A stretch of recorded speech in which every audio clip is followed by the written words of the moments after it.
আসসালামু আলাইকুম সুপ্রিয় দর্শক সবাইকে শুভেচ্ছা জানিয়ে শুরু করছি মোহনা টেলিভিশনের নিয়মিত আয়োজন খাজা বদরুদ্দোজা মডার্ন হাসপাতাল সুস্বাস্থ্য প্রতিদিন অনুষ্ঠান। প্রিয় দর্শক, দীর্ঘদিন করোনাজনিত কারণে আমাদের এই অনুষ্ঠান খাজা বদরুদ্দোজা মডার্ন হাসপাতালের পক্ষ থেকে পরিবেশন করা সম্ভব হয়নি, সেজন্য আমরা দুঃখ প্রকাশ করছি। সকলের সুস্বাস্থ্য কামনা করে আজকে আমরা আবার নতুন করে শুরু করছি আজকের পর্ব। আজকের পর্বে আমাদের মাঝে অতিথি হিসাবে উপস্থিত রয়েছেন কুমুদিনী উইমেন্স মেডিকেল কলেজ ও হাসপাতালের সার্জারি বিভাগের সহকারী অধ্যাপক বিখ্যাত ডাক্তার আনহারুর রহমান। ডক্টর, আপনাকে স্বাগত জানাচ্ছি। আসসালামু আলাইকুম, ধন্যবাদ। আপনি কেমন আছেন? জি, ভালো আছি। প্রিয় দর্শক, আজকের অতিথি আমাদেরকে যে বিষয়গুলো নিয়ে আলোচনা করবেন তার মধ্যে হচ্ছে পিত্তথলির পাথর ও আধুনিক সার্জারি চিকিৎসা। পিত্তথলি নিয়ে আমাদের মনে রয়েছে নানা প্রশ্ন। পিত্তথলি হলে পাথর হলে কি করতে হবে, এটা কি অপারেশন চিকিৎসাই কি মেইন চিকিৎসা কিনা, এই ধরনের নানান প্রশ্ন রয়েছে। পিত্তথলি ফেলে দিলে কি অসুবিধা হয়, এই ধরনের হাজারো প্রশ্ন আমাদের মাঝে প্রতিনিয়তই ঘুরে। এই সব বিষয়গুলো নিয়ে আমরা আলোচনা করব আজকের বিশেষজ্ঞ ডক্টর আনহারুর রহমানের সাথে। আপনাকে আবারও স্বাগত জানিয়ে শুরু করছি। আপনি ইতিমধ্যে দেশের বাইরে থেকে, ইন্ডিয়া সহ অন্যান্য দেশ থেকে আপনি প্রশিক্ষণ গ্রহণ করেছেন। আপনার কাছ থেকে আজকে আমরা এই বিষয়গুলো নিয়ে জানবো। আমাদের দর্শকরাও এই বিষয়গুলো নিয়ে প্রশ্ন করবেন। আপনি আমাদের সাথে দর্শকরা থাকবেন। দর্শক, আপনারাও চাইলে আমাদের টিভি স্ক্রলে দেখানো নাম্বারে ফোন করে প্রশ্ন রাখতে পারেন। আমরা চেষ্টা করব আপনাদের প্রশ্নের যথাযথ উত্তর দিতে। চলুন তাহলে আমরা মূল আলোচনায় চলে যাই। ডক্টর, আপনার কাছে আমার প্রথমেই যে প্রশ্ন, এই যে পিত্তথলির পাথর ও আধুনিক সার্জারি চিকিৎসা, এই যে বিষয়টা নিয়ে আলোচনার শুরুতেই যে বিষয়টি রয়েছে সেটা হচ্ছে আসলে পিত্তথলি কি এবং এখানে এটা কাজটা কি, এই সম্পর্কে আপনার কাছে। ধন্যবাদ ডাক্তার বক্তি, আপনি খুবই সুন্দর একটি প্রশ্ন করেছেন।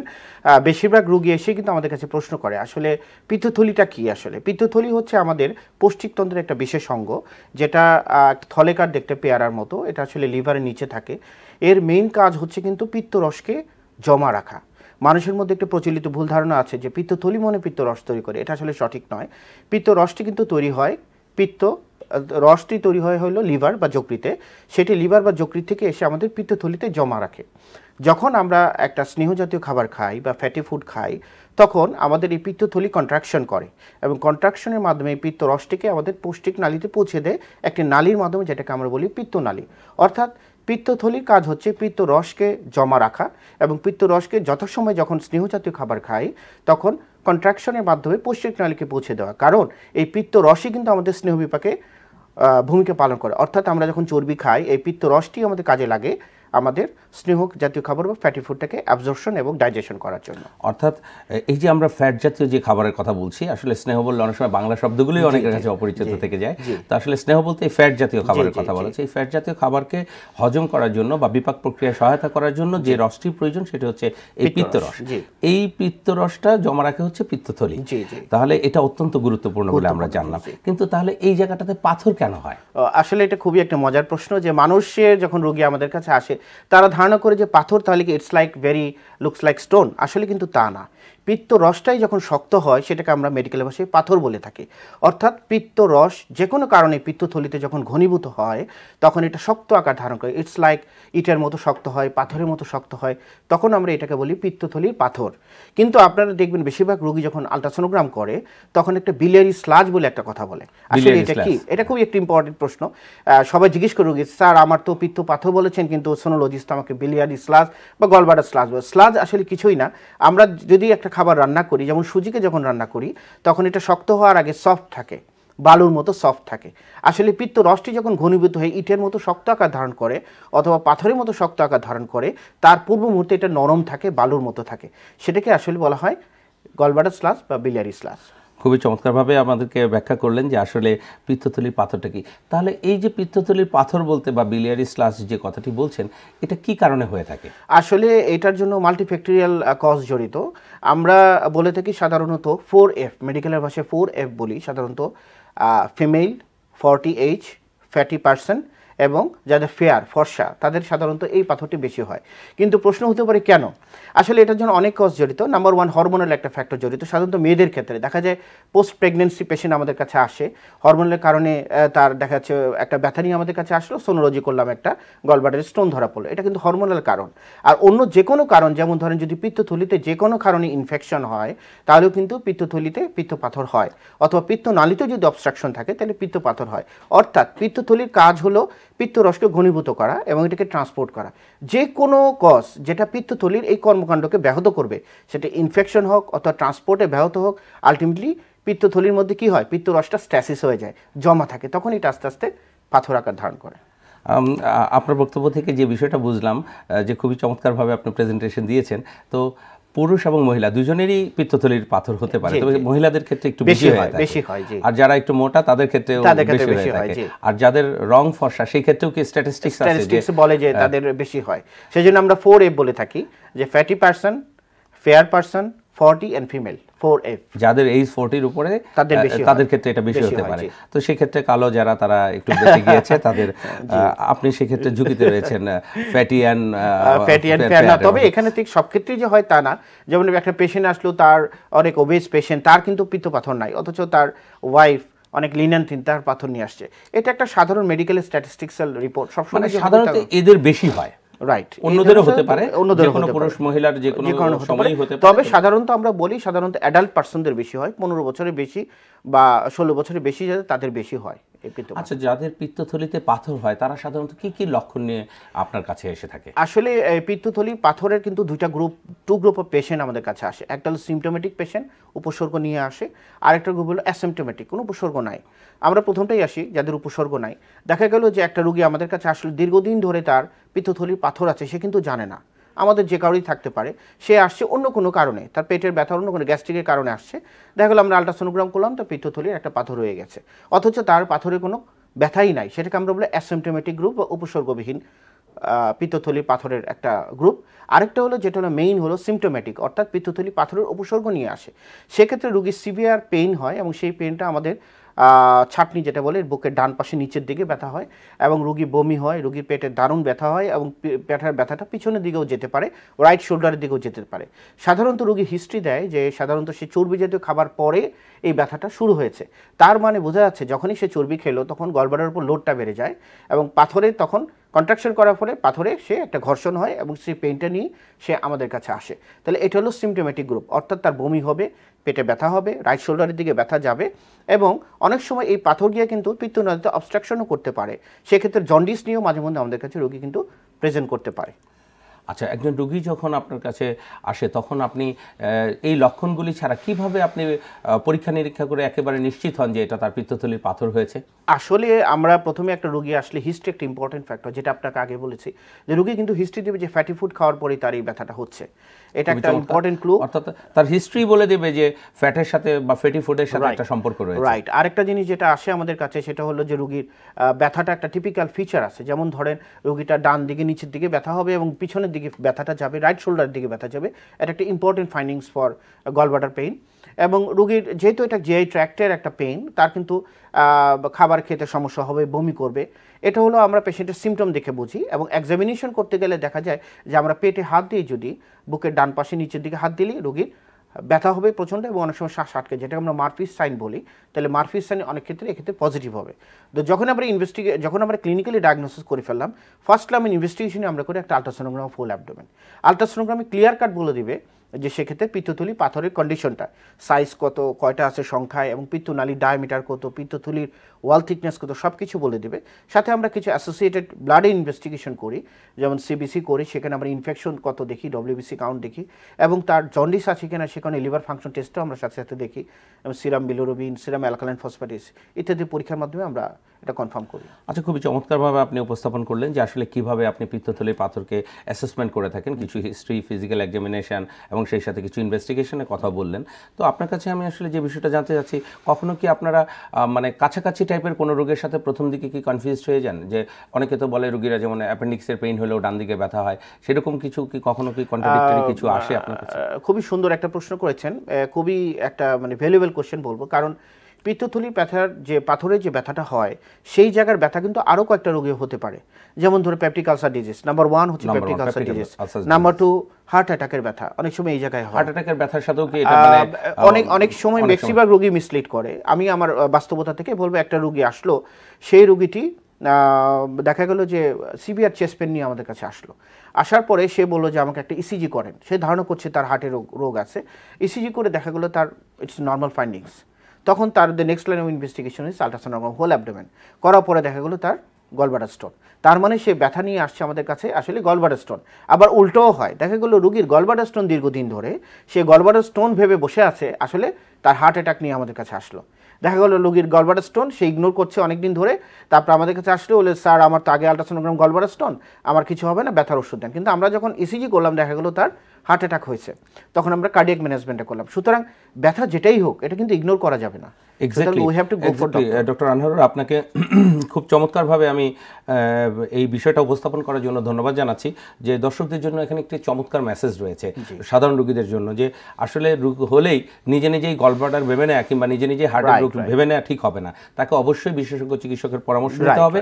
তাদের মাধ্যমে অ্যাসেসমেন্ট করে তাদেরকে বুঝতে হবে যে আসলে প্রবলেমটা কি গলব্লাডার ছিল কিংবা হার্টের সমস্যা ছিল বা অন্য কোনো প্রবলেম ছিল কিনা, এই বিষয়গুলো আমাদেরকে দেখতে হবে। যাই হোক, আমরা এখন যে বিষয়টি আপনার কাছ থেকে খুব জানতে চাবো, যে সবার মধ্যে একটা ধারণা পিত্তথলি পাথর হলে কি শুধুই অপারেশন করতে হয় নাকি অন্য কোনো চিকিৎসা রয়েছে? আসলে আমরা পিত্তথলি পাথরের কিন্তু ম্যানেজমেন্ট ডে বাই ডে অনেক রিসার্চ হচ্ছে, চেঞ্জ হচ্ছে। সাধারণত এটা দুভাবে বলবো, যদি আমরা অ্যাসিম্পটোমেটিক গলব্লাডার পাই, যাদের গলব্লাডারে পাথর আছে কিন্তু কোনো ব্যথা নাই, সেক্ষেত্রে আমরা বলি সাধারণত এই পাথরটা যে কোনো সময় প্রবলেম করতে পারে। তো আমরা সাধারণত সার্জারির কথা বলে থাকি, যদি বয়স বেশি হয় প্রবলেম করতে পারে, সার্জারির কথা বলে থাকি। রিসেন্টলি কিছু আমরা মেডিকেল ম্যানেজমেন্টও করে থাকি, যে ট্যাবলেট আর্সোকলিক দিই, যে আমরা পিত্তথলি পাথরটাকে নরম করার জন্য, বাট এটার খুব একটা বেনিফিশিয়ালি এফেক্ট খুব একটা নাই। বেসিক্যালি আমরা পিত্তথলি পাথর আসলে আমাদের কাছে প্রথমে কিন্তু ব্যথা থাকলে আমরা ব্যথাটা মুক্ত করি, সিমটোমেটিক ট্রিটমেন্ট যেটাকে বলে। হসপিটালে আসার পর আমরা ব্যথার ওষুধ দিই, স্যালাইন দেই, রোগীকে না খেয়ে থাকতে বলি। তারপরে সাধারণত রোগী যদি 72 ঘন্টার মধ্যে আসে তাহলে আমরা সার্জারি করি। সাধারণত 72 ঘন্টার বেশি যদি আসে তাহলে পেটের অবস্থা বেশি খারাপ থাকে, সেক্ষেত্রে আমরা কনজারভেটিভ ট্রিটমেন্ট করি, আগে অ্যান্টিবায়োটিক দিই, ব্যথার ওষুধ দিই। রোগীর যখন পেইন সাবসাইড করে যায় তখন আমরা একটা ইন্টারভাল অপারেশন করার কথা বলি, সেটা বলি আফটার 6 উইকস পরে বলি যে আপনি এসে অপারেশন করে ফেলেন। আপনি খুবই চমৎকারভাবে বিষয়টি উপস্থাপন করেছেন। আমরা এই যে পিত্তথলির পাথর অপারেশন করলে কি হবে, এরপরে কোনো নতুন কোনো সমস্যার সৃষ্টি হয় কি না, খাদ্যাভ্যাসগুলি কেমন হবে, এই বিষয়গুলো নিয়ে আমরা যাব। প্রিয় দর্শক, আপনারা দেখছিলেন খাজা বদরুদ্দোজা মডার্ন হাসপাতাল নিবেদিত সুস্বাস্থ্য প্রতিদিন অনুষ্ঠান। আমরা একটি ছোট্ট বিজ্ঞাপন বিরতিতে যাচ্ছি, বিরতি শেষে আমরা আবার ফিরবো এই অনুষ্ঠানে। দর্শক সাথেই থাকুন।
আপনাদের এই বিশেষ মুহূর্তগুলোর সাক্ষী হতে পেরে আমরা ধন্য। খাজা বদরুদ্দোজা মডার্ন হসপিটাল, সুস্বাস্থ্যের প্রত্যাশায় পথে চলা।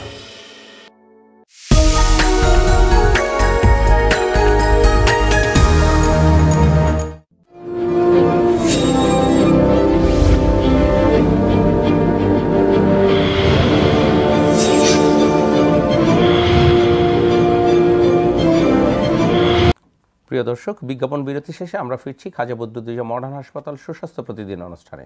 আমাদের সঙ্গে রয়েছেন কুমুদিনী উইমেন্স মেডিকেল কলেজ হাসপাতালের সহকারী অধ্যাপক ডক্টর আনহারুর রহমান। ডক্টর, আমরা আলোচনায় ছিলাম বিজ্ঞাপন বিরতির পূর্বে যে আসলে পিত্তথলির পাথরকে কি অপারেশনের চিকিৎসা কিনা। আপনি খুব সুন্দরভাবে বুঝিয়েছেন যে এটা অপারেশন চিকিৎসা, তার প্রয়োজনে অন্যান্য যে কনজারভেটিভ ম্যানেজমেন্টগুলো রয়েছে সেগুলোকে করতে হবে। সেই সাথে এখন আপনার কাছে আমার যে প্রশ্নটি রয়েছে, এই যে পিত্তথলির পাথর, এটা অপারেশন করলে রোগীদের কোনো সমস্যা হয় কিনা, যে খাবারে যেহেতু স্নেহ জাতীয় খাবারের কথা বললেন সেটা হজম করতে কোনো সমস্যা হয় কিনা বা অন্য কোনো সমস্যা তৈরি হয় কিনা, এই বিষয় নিয়ে আপনার কাছ থেকে একটু জানতে। আসলে পিত্তথলি পাথরের ট্রিটমেন্টই কিন্তু পিত্তথলি ফেলে দেওয়া। সুতরাং রোগীরা খুব স্বাভাবিক প্রশ্ন করে যে পিত্তথলি ফেলে দিলে আমাদের কোনো সমস্যা আছে কিনা। আসলে দেখেন, আল্লাহ তাআলা আমাদের শরীরকে এমনভাবে তৈরি করেছে যে সব কিছুর কিন্তু একটা ব্যাকআপ সাপোর্ট রয়েছে। পিত্তরস কিন্তু তৈরি হয় আমাদের লিভারে, কিন্তু জমা রাখে পিত্তথলিতে। যদি আমরা পিত্তথলিটা ফেলে দিই, পিত্তরসের কিন্তু কোনো ঘাটতি থাকছে না। পিত্তরস কিন্তু আমাদের লিভার থেকে ঠিকই আসতেছে এবং সেটা হেপাটিক নালীর মাধ্যমে, পিত্ত নালীর মাধ্যমে পোষ্যক নালীতে পৌঁছেছে। তবে একটা কথা হলো, পিত্তথলি যেহেতু না থাকে তো কন্ট্রোল ওয়েতে তখন আসে না, কিন্তু তাতে রোগীর কোনো সমস্যা হয় না। সাধারণত রোগী অপারেশন করার পরে আমরা বলি যে প্রথম 1 মাস একটু চর্বিজাতীয় খাবার একটু কম খেতে, যাতে রোগী একটু বডি অ্যাডজাস্ট করে। দেখা যায় যে 1 মাস পরে রোগীর আল্লাহর রহমতে কোনো সমস্যা হয় না, বডি অ্যাডজাস্ট করে যে পিত্তথলি আমার নাই, সুতরাং পিত্তরস কখন কীভাবে যেতে হবে তখন বডি এটা কোপ করে নেয়। সুতরাং আমার মনে হয় না যে রোগীর পিত্তথলি ফেলে দিলে এই অপারেশনে কোনো সমস্যা হয়, আল্লাহর মতো রোগীগুলো ভালো থাকে। আচ্ছা, এই ক্ষেত্রে যদি ঠিক অপোজিট প্রশ্ন আপনার কাছে করি, যে একজন রোগীর পিত্তথলির পাথর হয়েছে কিন্তু তার তেমন কোনো সিমটম প্রকাশ পাচ্ছে না, কিন্তু কোনো কারণে কোইন্সিডেন্সিয়ালি ডায়াগনোসিস হয়ে গেল যে তার পিত্তথলিতে পাথর রয়েছে, তো সেই ক্ষেত্রে যদি সে পিত্তথলি পাথরের অপারেশন না করে তাতে কোনো সমস্যা রয়েছে কিনা? আচ্ছা, এটা আপনি খুবই সুন্দর প্রশ্ন করেছেন। আসলে এটা অ্যাসিম্পটোমেটিক গলব্লাডার স্টোনের কথা আপনি প্রশ্ন করেছেন, যে পিত্তথলির পাথর থাকছে কিন্তু তার কোনো সমস্যা নাই, কিন্তু পিত্তথলির পাথরে কিন্তু অনেক কমপ্লিকেশন আছে। প্রথম হলো ইনফেকশন, যেটা বলি পাথরের জন্য ইনফেকশন হয়। নাম্বার 2, পিত্তথলি পাথর গিয়ে পিত্ত নালী অবস্ট্রাকশন করে, যেটা অবস্ট্রাকটিভ জন্ডিস করতে পারে। পিত্তথলি ফুলে যেতে পারে, পিত্তথলি পচে যেতে পারে, গ্যাংগ্রিন হতে পারে, অথবা পিত্ত পাথর গিয়ে আমাদের অগ্নাশয়ে প্রদাহ করে প্যানক্রিয়াটাইটিস করতে পারে, অথবা পিত্ত পাথর গিয়ে আমাদের পৌষ্টিক নালী দিয়ে অবস্ট্রাকশন করতে পারে, যেটাকে আমরা বলি ইন্টেস্টাইনাল অবস্ট্রাকশন। তো this are the grave complication of gallbladder stone. আমরা যখন রোগী আসে তখন আমরা রোগীকে কাউন্সেলিং করি, what are the complication for gallbladder stone. এখন প্রশ্ন হচ্ছে রোগী অপারেশন করবে কি করবে না, এটা ডিপেন্ড করবে রোগী নিজের উপরে। সাধারণত বয়স্ক রোগী যাদের দেখা গেল সার্জারি করা হাই রিস্ক পেশেন্ট বা পরবর্তীতে ঝামেলা হতে পারে, সেই রোগীগুলোকে আমরা বলি যে আপনি সার্জারি কিন্তু করে নেন। তবে এখানে একটা জিনিস বলে যে অ্যাসিম্পটোমেটিক গলব্লাডার স্টোন দীর্ঘদিন থাকলে গবেষণায় দেখা গেছে যে 7 to 8% কেসে গলব্লাডার ক্যান্সার হতে পারে, অর্থাৎ পিত্তথলির ক্যান্সার কিন্তু গলব্লাডার স্টোন লং স্ট্যান্ডিং থাকলে একটা সম্পর্ক রয়েছে। সুতরাং আমরা রোগীকে বলি সাধারণত যে আপনি অপারেশনটি করে ফেলেন আপনার সুযোগ সময় মতো, না হলে এটা যে কোনো সময় কিন্তু ঝামেলা করতে পারে।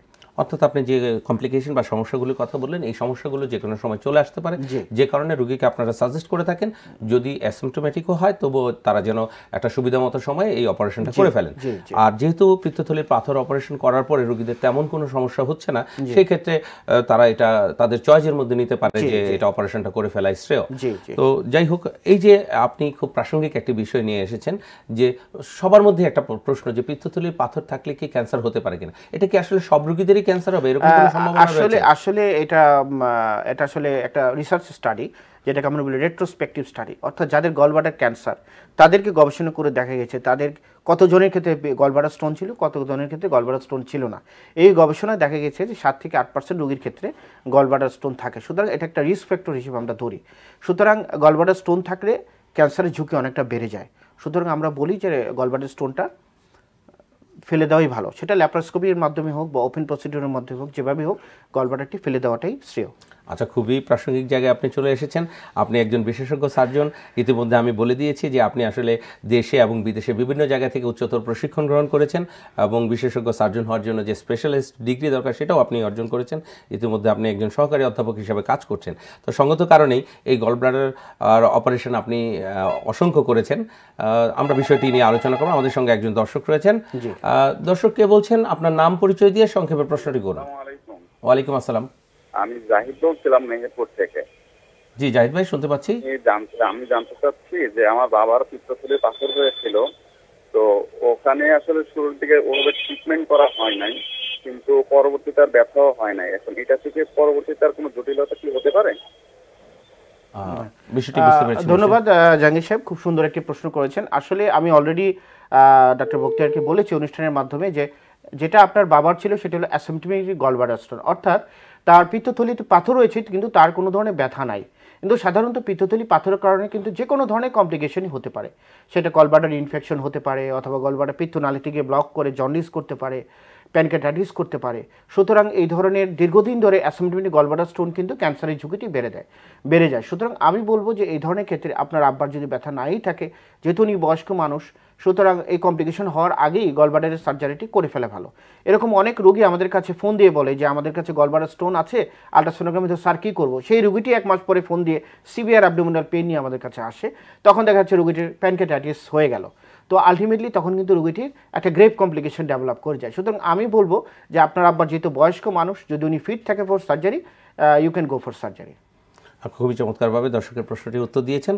আমরা অনুষ্ঠানের প্রায় শেষের দিকে চলে এসেছি। আপনার কাছে যে বিষয়টি জানতে চাচ্ছিলাম, এই যে সার্জারি আপনারা করে থাকেন, এই যে এখানে একটা টার্ম ব্যবহার করে থাকেন ল্যাপারোস্কোপিক সার্জারি অথবা পেট কেটে অপারেশন, পেট না কেটে অপারেশন, এই বিষয়টা নিয়ে আপনি যদি খুবই সংক্ষেপে একটু আমাদেরকে আসলে অসংখ্য ধন্যবাদ। খুবই গুরুত্বপূর্ণ একটি প্রশ্ন, যেটা গ্রামের রোগীরা সাধারণত বলে যে ল্যাপারোস্কোপি ওরা বোঝে না, বলে কম্পিউটার মাধ্যমে সার্জারি, অর্থাৎ ওই গো for surgery in television. So actually এই গলব্লাডার সার্জারি দুভাবে করা যায়, যেটা আগে কনভেনশনাল ছিল যে পেট কেটে, অর্থাৎ পেটের নিচে আমরা 5 সেন্টিমিটার 6 সেন্টিমিটার ইনসিশন দিয়ে আমরা গলব্লাডার সার্জারি করতাম। লেটেস্ট যেটা চলে আসছে আমরা বলি minimal invasive surgery. Minimal invasive অর্থাৎ আমরা পেটের মধ্যে ফুটো করে সার্জারি করব। সেটার কিন্তু অনেকগুলো ভার্সন আসছে, যেটাকে আমরা ল্যাপারোস্কোপিক বলি বা কনভেনশনাল ল্যাপারোস্কোপিক সার্জারি, যেটা আমরা সচরাচর করে থাকি। সেটা হলো পেটের মধ্যে আমরা 4টা ফুটো করি, একটি এপিগাস্ট্রেমে করি 10 মিলিমিটার, নাভিতে 10 মিলিমিটার এবং 2টো ফুটো থাকে 5 মিলিমিটার 5 মিলিমিটার। সুতরাং এই 4টা ফুটোর মাধ্যমে আমরা গলব্লাডার সার্জারি করে থাকি। এতে রোগীর কী সুবিধা, যে আমরা যখন ক্যামেরা দিয়ে ঢুকি পেটের মধ্যে, তখন জিনিসগুলো অনেক বড় দেখায় এবং তার সার্জারিটি অনেক মেটিকুলাসলি হয়, রোগীর পোস্ট অপারেটিভ পেইন অনেক কম এবং রোগীর রিকভারি রেট অনেক বেশি। অনেক সময় দেখা যায় রোগী আগে অপারেশন করে পরের দিন আমরা ছুটি দিয়ে দিলাম। অত্যাধুনিক যেটা এসছে সেটি হলো সিঙ্গেল ইনসেশন ল্যাপারোস্কোপি, সিলস বলি, এটা ইন্ডিয়াতে অন্যান্য দেশে হচ্ছে, অর্থাৎ একটি ফুটো দিয়ে আমরা সার্জারি করি। জিনিসটা আরও মজা, যে নাভির এখানে একটা স্পেশালাইজ ইনস্ট্রুমেন্ট থাকে, যেটার মাধ্যমে আমরা গলব্লাডারটাকে বের করে নিয়ে আসি। আমাদের দেশে এটা সচরাচর করছে না কেউ, কিন্তু ইন্ডিয়াতে অ্যাভেলেবেল হচ্ছে। আরেকটি সার্জারি বাংলাদেশে আমরা করে থাকি, সেটা নিডলোস্কোপিক সার্জারি, অর্থাৎ 10 মিলিমিটার ফুটোকে আমরা 5 মিলিমিটার ফুটো দিয়ে করে থাকি। ধন্যবাদ। আপনি খুব চমৎকারভাবে আমাদের আজকে পিত্তথলির পাথর ও আধুনিক সার্জারি চিকিৎসা সম্পর্কে কিছুটা ধারণা দিলেন। আমরা আগামী পর্বে বিষয়গুলো নিয়ে আরও বিস্তারিত আলোচনা করব। ইতিমধ্যে আপনি যে বিষয়টি আমাদেরকে ফোকাস করেছেন, যে আসলে আগে যে পরিমাণ কেটে অপারেশনটুকু করা হতো, তা এখন সেটাকে খুব ছোট ছোট ছিদ্রের মাধ্যমে এই অপারেশনগুলো করা হয়, যেটাকে ল্যাপারোস্কোপিক বলছেন। এখন একটা ছিদ্রের মাধ্যমেও করছেন, এটা বলেছেন। খুবই চমৎকার, ধন্যবাদ আপনাকে। প্রিয় দর্শক, আগামী পর্বে নতুন কোনো বিষয়, নতুন কোনো বিশেষজ্ঞ চিকিৎসককে নিয়ে আপনাদের সামনে হাজির থাকবো। ততক্ষণ পর্যন্ত আপনারা ভালো থাকুন, সুস্থ থাকুন, মোহনার সাথেই থাকুন।